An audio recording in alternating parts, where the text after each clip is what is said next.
Right, so the tidying of the desk is nearly completed, and I've only got a few locks there left to sort out. This is one of them. It's a Yale British Standard Kitemarked cylinder. It's another one that came from my friend who works for a housing association and is swapping locks out all day long. This one has got a piece of wire stuck in the end of it here, so I have no idea what's going on there. I can't get it out, but the other end appears to be okay. So what I'm going to do is I'm going to pick this, and there's no key, so we don't know the bitting, but that doesn't matter, because what I'm going to do is I'm going to use the Yale 6 Lishi. The 6B allows you to pick the cylinder right way up. I can't find my 6B anywhere, so I'm having to use this 6 upside down so that you can actually see the scale on the side there.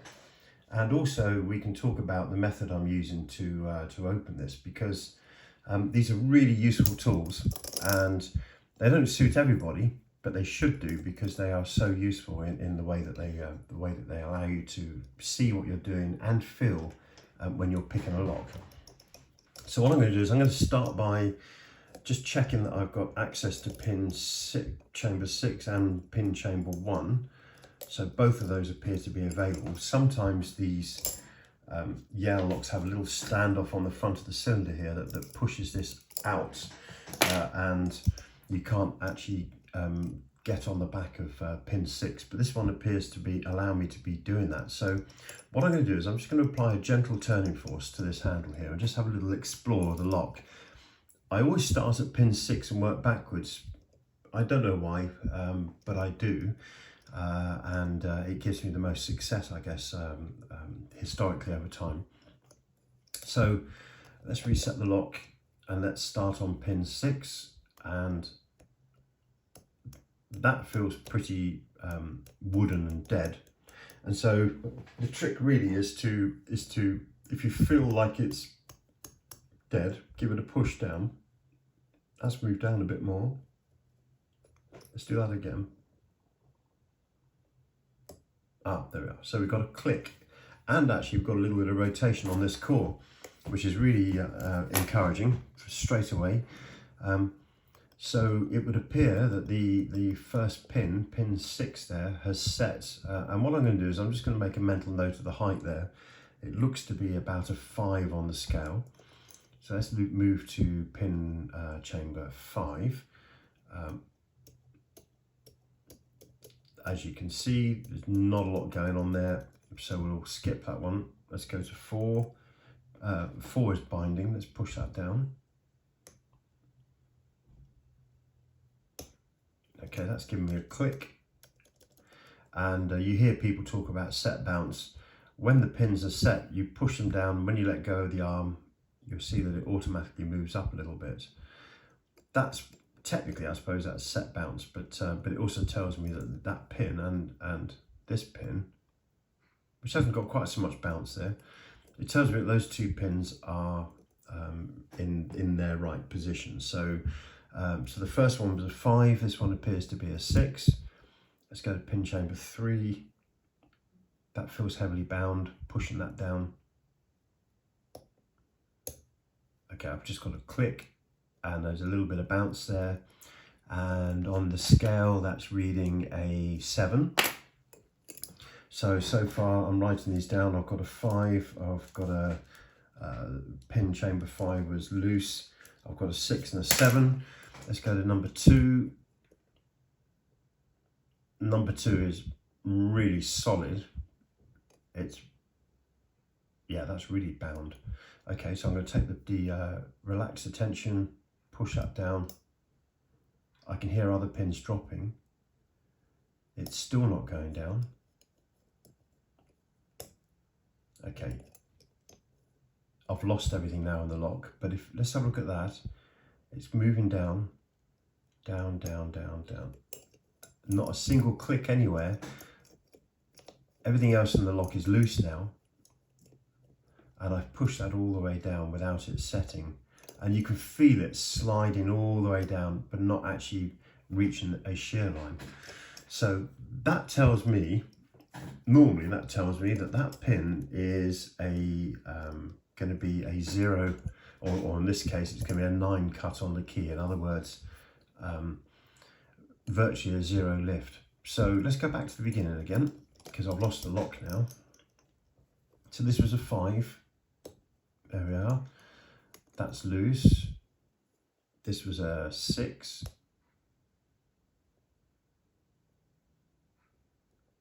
Come on.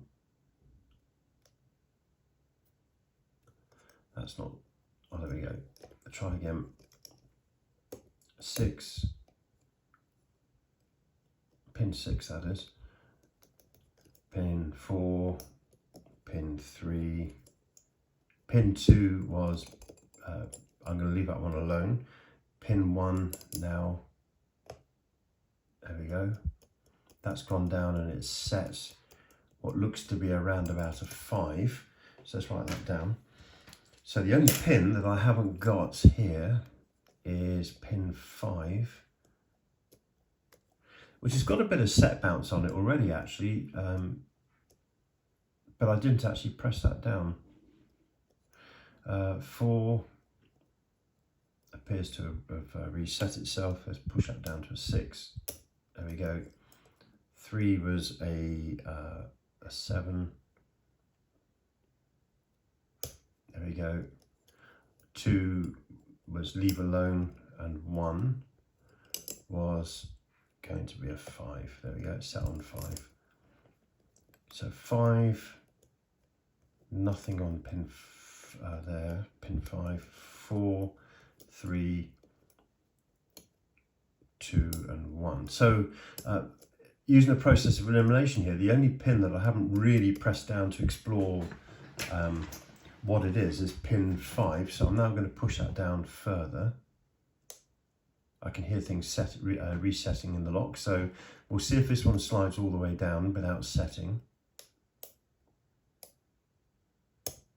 Ah, so it has set. It's set right down the bottom there. So that's a really deep cut on the key. That's a 1 or a 0. So we've got 5, we got a 0, we had a 7.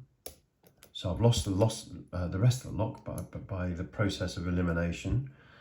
So that was a 6, this is a 7, leave that one alone, and that's a 5. We don't have the lock open.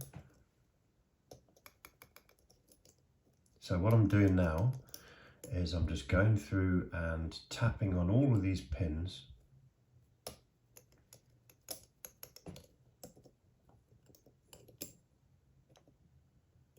Pushing them down to where they set before. Yeah, that pin 5 doesn't want to stay down there at all. It's definitely setting down the bottom there. So the binding order here is holding us up. Okay, that pin set, and I felt a little rotation on the core. That's encouraging. Let's go to pin 3, which was a 7. Down you go without resetting anything. Down you go. Something just reset. That's not wanting to go down at all. There we go. There's a 7. So that.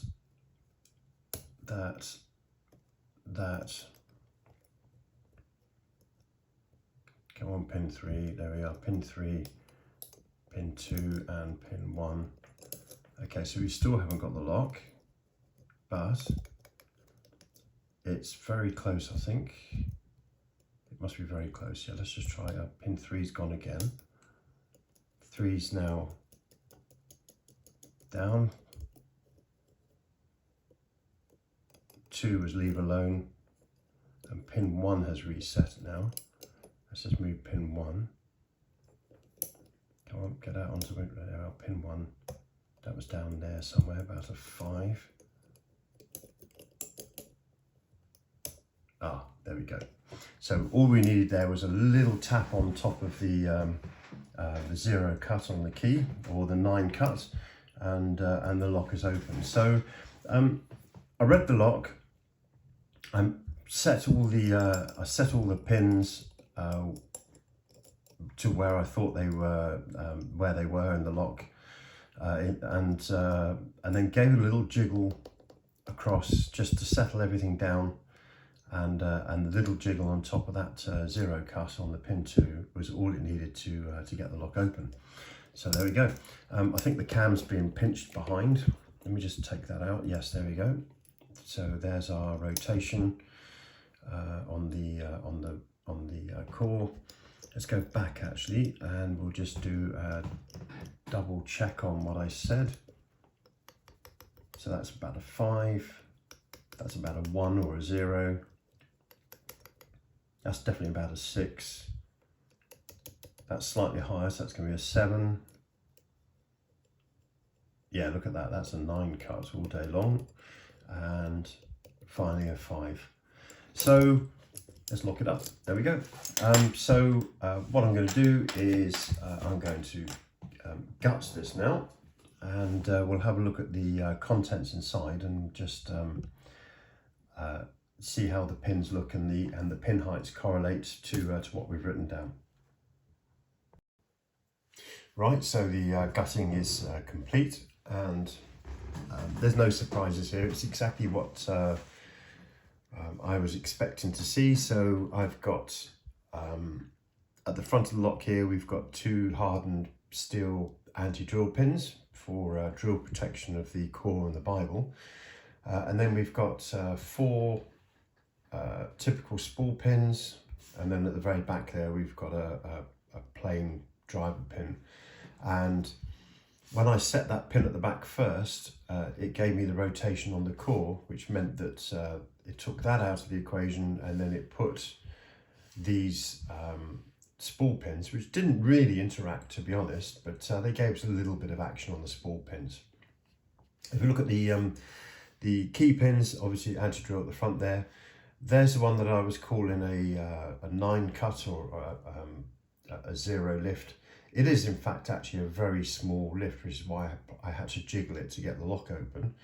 You can see that the key would have a large cut at that particular part, and then as you move along, there you can see is the 0 that I was referring to, where there's an awful lot of key that's left.